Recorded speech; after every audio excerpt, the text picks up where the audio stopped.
Nothing is more comforting than the chickpea and cilantro soup my grandmother used to make. When I was growing up, my grandparents were the two best cooks in my life.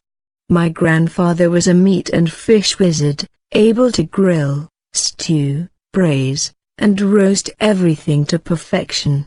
My grandmother, a Sephardic Jew from Algeria, imbued every dish with flavor and could whip up shakshukas and fruit pies with the same innate talent. And as an only child, and only grandchild until I was 10, I got to enjoy the quasi-exclusivity of all their greatest dishes.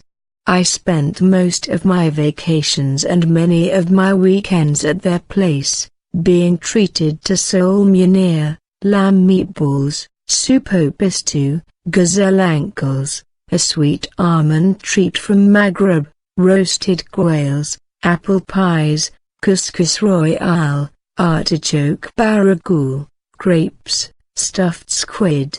In short, I was a very spoiled, very lucky kid who got to experience the best food education she could hope for. Even among this wealth of dishes and deliciousness, some specialties shine brighter than others in my memory. My grandma's soup is one of them. It's a vessel for a metric ton of cilantro, and cilantro is the taste and the smell I associate most closely with my grandmother's cooking. One whiff of it immediately lifts my spirits and brings me back to her kitchen. And to me this soup, filled with tomatoes and zucchini, is synonymous with late summer and the last few weeks I would spend at my grandparents' home before heading back to school. But ultimately it's just really delicious in a very wholesome and unpretentious way, as good family recipes tend to be.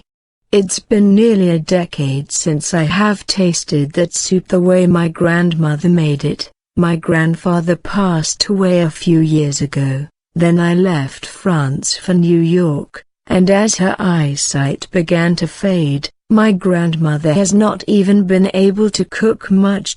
Last year, I was in New York. I was homesick and already planning the move that would take me back home. I thought of this soup and decided to make it. I called my grandmother for the recipe. But she didn't use recipes, she cooked by instinct. So all I got were some very vague directions.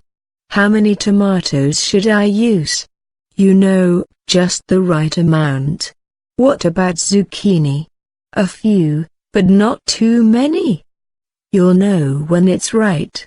With this very broad roadmap, I tried to recreate the dish. As I quickly found out, you can't really mess it up. It's almost magical that way.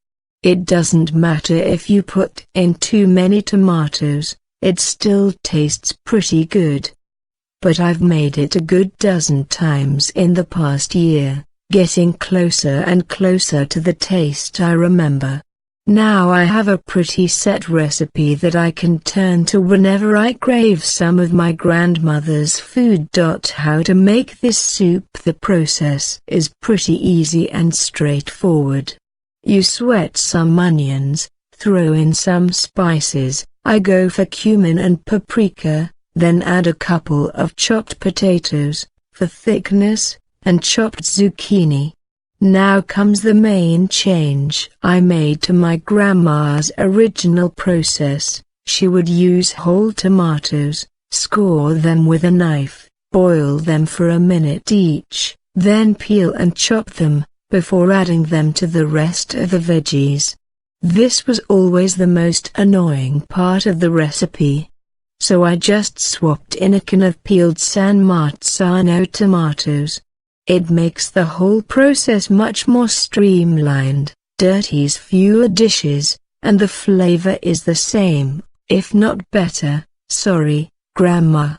Once all the veggies are in, you cover it with water. You can use chicken broth too, but my grandmother didn't, and I found that it doesn't make a noticeable difference. Add salt and pepper, and let it simmer for 40 to 45 minutes, until it's ready to get blended. I usually throw in a spoonful or two of harissa at this point for a bit of heat. Once it's all blended, all there is left to do is add some small cooked pasta. Make sure it's very al dente so it doesn't get too soft when it goes in the soup, chickpeas, and, last but not least, cilantro. A lot of cilantro. You can keep this soup several days in an airtight container in the fridge. It does thicken with time, though, so I usually add a bit of water when I heat it up. As planned, I finally moved back to the south of France a couple of months ago. I've taken this chance to document all my grandparents' recipes that made my childhood so special. I've interviewed my grandmother, asked my mother and uncles what they used to eat as kids, and listed all the specialties so that nothing gets lost now that my grandmother, who our family considers one of the greatest chefs, can't cook for us anymore. And who knows? Maybe one day, I'll make this soup for my children. Hopefully they'll forever associate the smell of cilantro with my cooking. Chickpea and cilantro soup serves 6 prep time, 15 minutes cooking time, 50 minutes to 1 hour. Ingredients: 4 medium zucchini, 2 medium Yukon Gold potatoes, 3 medium yellow onions, 3 tablespoons olive oil, 1 teaspoon ground cumin, 1/2 teaspoon paprika, 1/28 ounce San Marzano whole peeled tomatoes, kosher salt, freshly ground black pepper, 1 cup dried bruschetta or other small pasta, 1/15 ounce can chickpeas, drained 1 bunch fresh cilantro leaves and tender stems, 1 to 2 teaspoons harissa, depending on desired heat. Instructions: dice 4 zucchini and 2 potatoes and place together in a bowl. Dice 3 onions. Heat 3 tablespoons oil in a large pot over medium heat until shimmering. Add the onions and cook until translucent. Stir in 1 teaspoon ground cumin and 1/2 teaspoon paprika. Add the potatoes, zucchini, and canned tomatoes and their juices. Add enough water to just cover, 4 to 5 cups, season with kosher salt and black pepper, and bring to a boil. Reduce the heat and simmer the vegetables are tender, 40 to 45 minutes.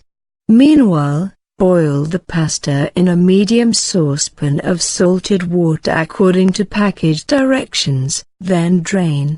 Drain the can of chickpeas and coarsely chop the bunch of cilantro. Add the harissa to the soup. Blend directly in the pot with an immersion blender until smooth, or transfer to a blender and blend in batches. Return the soup to the pot if needed.